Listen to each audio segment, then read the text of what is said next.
Jurassic Park was amazing, and I think it would have been a huge success if it didn't fall apart in the 1990s. It would seem that Jurassic World had things in better order, but before we got to see Jurassic World, there was a lot that needed to be cleaned up and done. The Jurassic films are all awesome to watch, but it would seem that there are gaps where things happen that aren't shown to us.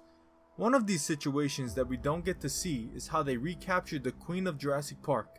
Yes, we are talking about the ferocious tyrannosaur known as Rexy, who would re-emerge in Jurassic World. Welcome to the channel, fellow explorers. If you're into dinosaurs and all the amazing creatures in the animal kingdom, I'd love for you to subscribe and join the channel. Today I will be your guide as we look into how Rexy was recaptured for Jurassic World. At the end of Jurassic Park, we see Rexy roaming free over the island as the apex predator of her territory.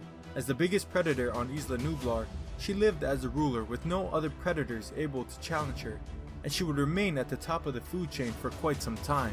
All was good for Rexy until Masrani took over and her life of freedom would come to an end. As plans were put in motion to rebuild the dinosaur theme park several years later, following the first park's destruction, it would become very clear that safety and protection needed to be a top priority, meaning that a certain 7-ton carnivore needed to be taken care of. As the park became a reality as it was being built by the Timac company who were responsible for recreating structures for Jurassic World, Masrani needed to hire a team to keep all the Timac workers safe.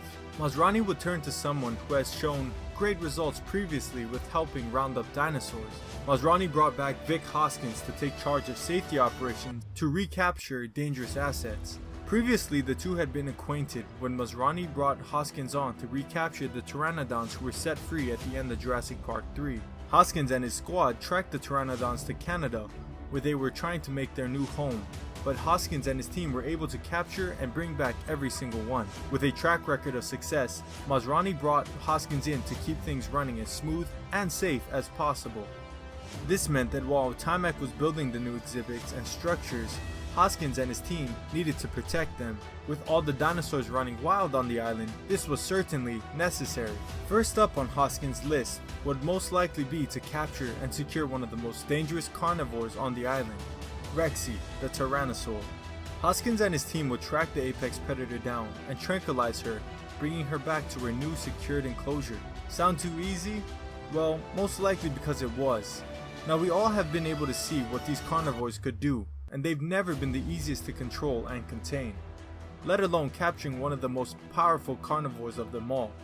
But Hoskins and his team were very lucky that day when they went after Rexy, as she was not in her prime. The reasoning behind this has been discovered that Rexy was suffering from an illness known as ragged tooth. This illness is most commonly found in carnivores such as the tyrannosaur and the velociraptor. This sickness starts off when the animal's tooth is broken off into its mouth, whether from fighting or hunting. The single broken tooth will spread a bacterial infection throughout the gums, eventually causing a breakdown of the soft tissue in the animal's jaw. This most likely led not only to Rexy not being at full strength when defending herself, but also from the time Rexy got ragged tooth, her ability to hunt and feed only got worse and worse, leading the animal to be at a fairly weak state when she would come face to face with Hoskins and his specialized team. Evidence of Hoskins and his team's hunt for Rexy has been documented in Hoskins' log, as he goes on to say, "I was impressed with the team today. Hell, staring a 7-ton predator in the eyes is no easy job. These things are bigger than you'd expect. Let's just hope Timac knows how to build strong paddocks." While capturing the infamous Rexy is impressive, no matter what the situation is, it still begs the question, what would have happened if she wasn't in such a weak state? Rexy's track record is terrifying to say the least. With all she has done and destroyed, I think Hoskins' team's ability to bring Rexy back with non-lethals is still pretty incredible. I must say, I do think Hoskins' team is incredibly skilled in rounding up escaped dinosaurs. It's just too bad that Hoskins won't be around in the next film to try and round up the dinosaurs once again. Now I'd love to hear what you think. Do you think that Rexy would have been captured if she was at max strength? Or do you think that Hoskins and his team got lucky that she wasn't? I'd love to hear your thoughts down below. Thank you for watching, and if you enjoyed, please consider subscribing. Until next time, this is Content Jungle, signing out.